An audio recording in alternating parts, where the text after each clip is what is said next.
Hi everyone, my name is Dan, and I'm doing my capstone project on determining whether or not falling interest rates indicate a favorable buyer's housing market. This topic is especially interesting to me. In my current occupation, I forecast losses on a mortgage portfolio, and I've seen firsthand how preconceived notions regarding the housing market are not always true. And we're currently in unprecedented times. The Fed fund rate, which is the rate that banks can lend money to each other overnight, was recently cut to zero or close to zero to help combat the potential pending economic damage from COVID 19. So, as unemployment rates were skyrocketing, people feared that a housing crisis was also looming and that defaults would soon follow. And so, lower rates can help combat this, which I'm going to illustrate now. So, conventional wisdom says that you should buy while rates are low. Here's an illustration of two scenarios. Two 30-year fixed mortgages for the same price, a $500,000 home. In scenario one, the borrower has an interest rate of 4%. Scenario two, it's 150 basis points higher.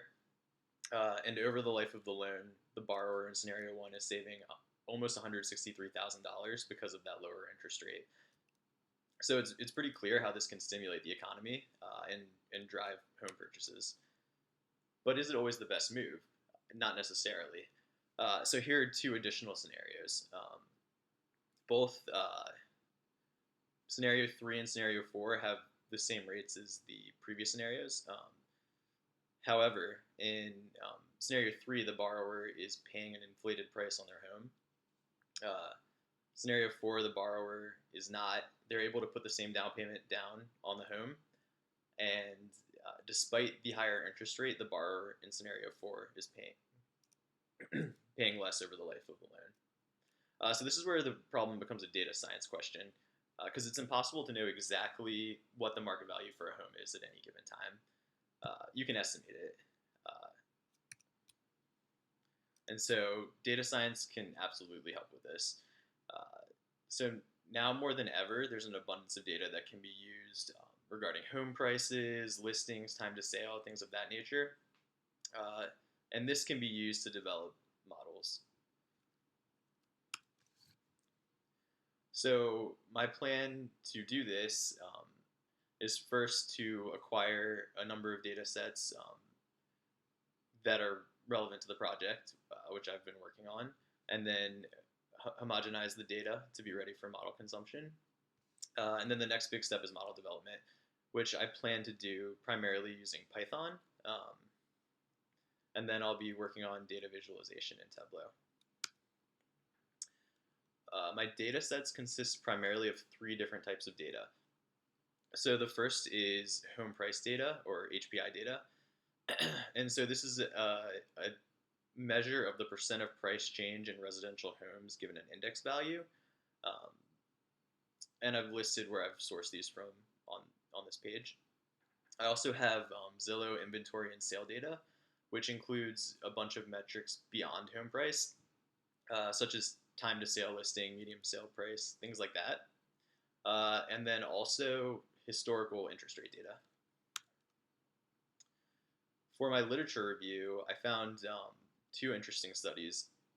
The first was a study conducted by the Bank of International Settlements, and it compared the US and 47 other countries' home prices against rate changes.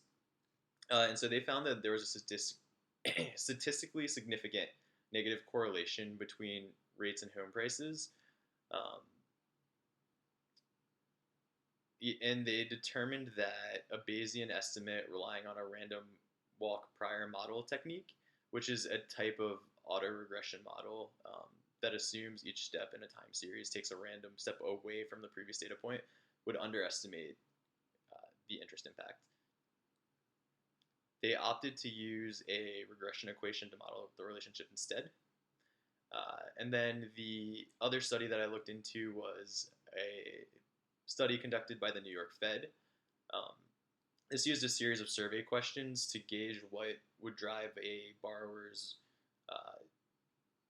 willingness to pay a certain amount, and they concluded that mortgage rates did not contribute significantly to this factor.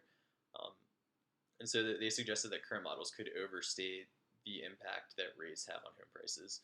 So two different conclusions from these studies. So how will my project differentiate from these?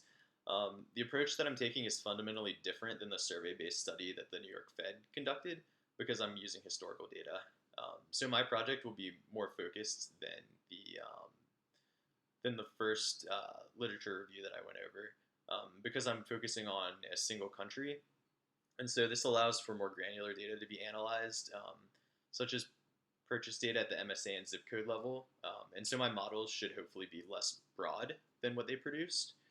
I also plan to incorporate other market metrics into my project, including available home listings and median sale versus list price to gain other market insights.